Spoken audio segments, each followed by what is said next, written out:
Dans l'aide à la conduite, vous avez la fonction Lane Assist qui vous permet de maintenir le véhicule à l'intérieur des lignes sur la route lorsque vous roulez à plus de 60 km/h sans tenir le volant pendant quelques secondes. Par contre, dépendamment de la température ou de l'état de la chaussée, il se peut que la fonction ne soit pas disponible, alors assurez-vous de voir la confirmation des lignes vertes dans l'écran du tableau de bord. Vous avez aussi la fonction Side Assist qui fonctionne que vous ayez activé le clignotant ou non.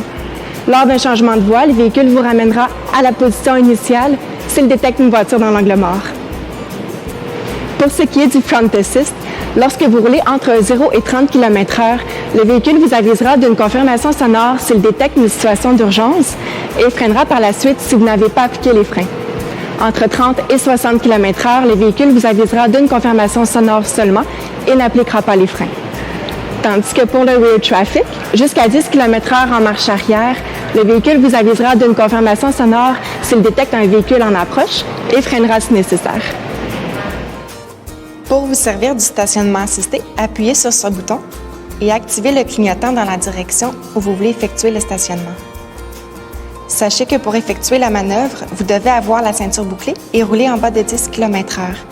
Gardez toujours un œil sur le tableau de bord afin de suivre les indications. Aussitôt que le véhicule détecte un espace de stationnement possible, positionnez le véhicule en marche arrière.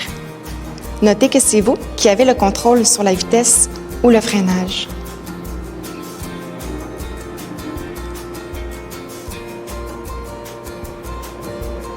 Il se peut que vous deviez remettre le véhicule en marche avant afin d'aider celui-ci à se repositionner correctement.